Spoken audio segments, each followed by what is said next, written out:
May 22, 1968. 200 miles southwest of the Azores Islands, beneath nearly 10,000 feet of dark Atlantic water, something catastrophic happened to the USS Scorpion. 99 men vanished in an instant. No distress call, no warning, just silence where a nuclear-powered submarine and her entire crew had been moments before. For 5 months, the United States Navy searched over 3,000 square miles of ocean floor, deploying technology that had never been used before. When they finally found the wreckage in October of that year, scattered across the abyssal plain, the images revealed a submarine torn apart with such violence that investigators could barely recognize what they were seeing. The torpedo room had separated from the hull. The sail was crushed. And in the middle of the Cold War, with a nuclear reactor and 2 nuclear-tipped torpedoes somewhere in the debris field, the question everyone wanted answered remained stubbornly out of reach. What happened 9,800 feet down? The official Navy investigation produced a conclusion, but it also produced a classified annex that wouldn't be declassified for decades. It produced testimony from acoustic experts who heard something on their underwater listening arrays that cold night in May. And it produced theories, dozens of them, each attempting to explain why a state-of-the-art attack submarine, returning home from a routine deployment, never made it to port. This is the story of the USS Scorpion, a mystery that begins with a final transmission, unfolds across the deepest reaches of the Atlantic, and ends with questions that echo through more than 50 years of naval history. Because what happened to the Scorpion wasn't just a tragedy. It was an enigma that would challenge everything the Navy thought it knew about submarine safety. The USS Scorpion was a skipjack-class nuclear attack submarine, commissioned in 1960, built to hunt Soviet submarines during the height of the Cold War. On February 15, 1968, she departed Norfolk, Virginia, under the command of Francis Slattery, a decorated officer with years of submarine experience. The deployment was classified, part of the constant chess game being played beneath the world's oceans, but to the 99 men aboard, it was routine work. By May, the Scorpion was in the Mediterranean, conducting surveillance operations. The crew knew they'd be home soon. Norfolk was waiting. Families were waiting. But on May 21st, the Scorpion received new orders. Naval intelligence had detected a Soviet submarine group near the Canary Islands, and the Scorpion was directed to investigate before heading home. At 6 p.m., Greenwich Mean Time on May 21st, Lieutenant Commander Slattery radioed Norfolk to confirm the Scorpion's position. They were approximately 250 miles west of the Azores, making good speed on a heading that would take them home. The message was routine, professional, unremarkable. Everything was normal aboard the submarine. They expected to arrive at Norfolk Naval Station on May 27th. That was the last time anyone heard from the USS Scorpion. When May 27th arrived and the Scorpion didn't, the Navy launched one of the most intensive search operations in maritime history. They started with the Scorpion's last known position and worked outward, deploying aircraft, surface ships, and every available resource. Days turned into weeks. Weeks turned into months.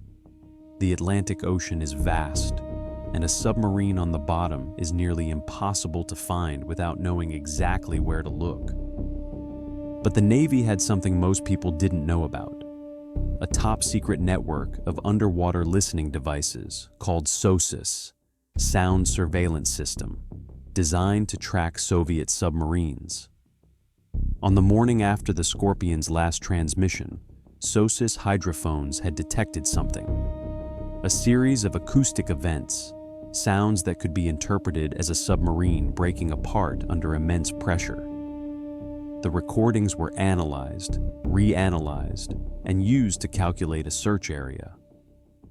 In October 1968, 5 months after the Scorpion disappeared, a Navy research vessel named the Mizar found her. The photographs that came back from nearly 2 miles down showed devastation. The submarine had imploded, the hull crushed and torn apart by pressure that increases by nearly 44 pounds per square inch for every 100 feet of depth. At 9,800 feet, the Scorpion rested in pieces on the ocean floor, her reactor compartment separated, her torpedo room detached, her secrets scattered across the seafloor.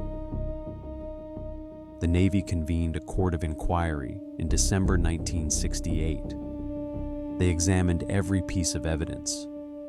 They interviewed survivors from the Scorpion's last port visits. They analyzed the acoustic data. They studied the photographs from the ocean floor. And when they issued their findings in January 1969, their conclusion was careful, measured, and ultimately unsatisfying to many.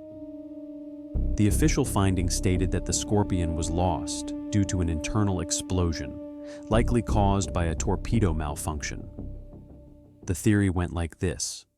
One of the Mark 37 torpedoes aboard the Scorpion had activated accidentally, perhaps due to a hot run condition where the torpedo's motor starts while still in its tube.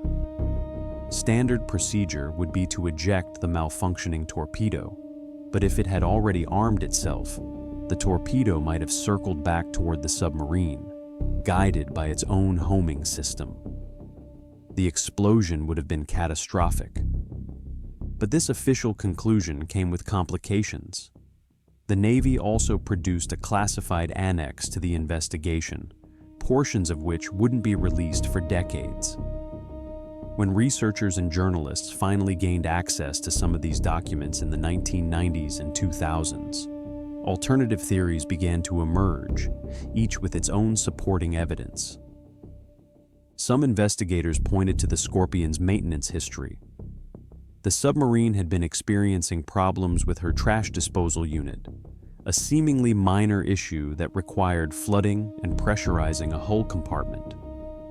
If a valve failed during this procedure, water could flood into spaces where it shouldn't be, creating a cascading emergency that the crew couldn't control in time. Others looked at the acoustic evidence more closely. The SOSUS recordings captured a sequence of sounds. First a large acoustic event, then several smaller ones spread over about 90 seconds. Acoustic experts who studied these recordings suggested they were consistent with a submarine hull imploding in stages as it fell through different pressure zones. But they also noted something else. Before the implosion sounds, there might have been other acoustic events, possibly explosions. Then there was the Soviet connection. In the months before the Scorpion's loss, tensions between American and Soviet submarine forces were at a peak. In February 1968, a Soviet Gulf-class submarine had sunk in the Pacific with all hands lost. Some theorists suggested the Scorpion's orders to track Soviet vessels near the Canaries might have led to a confrontation. Could a Soviet torpedo have sunk an American submarine in international waters during the Cold War? The Navy investigated this possibility and publicly dismissed it. The acoustic data didn't match a torpedo attack. There was no evidence of Soviet involvement. And perhaps, most tellingly, the Soviet Navy itself seemed surprised by the Scorpion's loss, sending their own vessels to search the area weeks after the sinking, apparently trying to locate the wreck themselves. When the Navy returned to the Scorpion wreckage site in 1985, and again in 1986 with improved deep-sea camera technology, the images revealed details that refined, but didn't definitively answer, the central question of what happened. The torpedo room had been torn away from the forward section of the submarine and was resting some distance from the main hull. This was consistent with an explosion in or near that compartment. The operations compartment, where the control room was located, showed evidence of having been crushed by pressure, imploding as the submarine fell through the water column. The reactor compartment, the strongest part of any nuclear submarine, remained relatively intact, and importantly, there was no evidence of a nuclear reactor malfunction or radiation release that would indicate a nuclear event. The sail, the vertical structure that rises above a submarine's deck, was found crushed and separated. The damage patterns suggested the submarine had been intact when it began its descent, but had broken apart during the fall, unable to withstand the increasing pressure as it sank deeper. Photographic analysis also revealed something about the Scorpion's final moments. The submarine's stern, including the propeller and rudder, showed no signs of damage from an external explosion.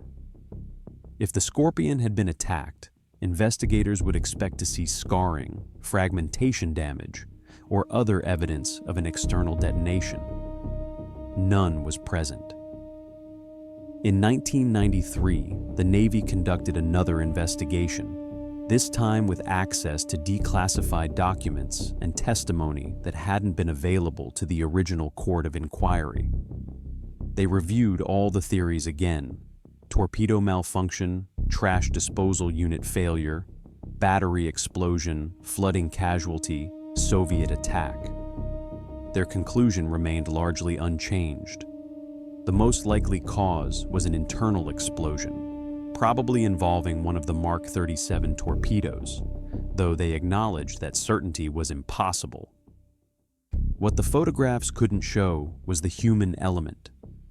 99 men, ranging in age from 19 to 46, from seamen to senior officers, were aboard the Scorpion when she went down. They had no time to send a distress signal. The implosion would have been nearly instantaneous at that depth. For the families left behind, the lack of answers made the grief harder to bear. More than 56 years after the USS Scorpion's final transmission, she remains on the ocean floor, 9,800 feet down in the Atlantic.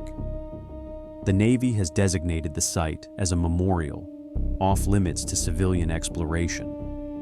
Periodic monitoring ensures the nuclear reactor remains stable and that no environmental contamination is occurring.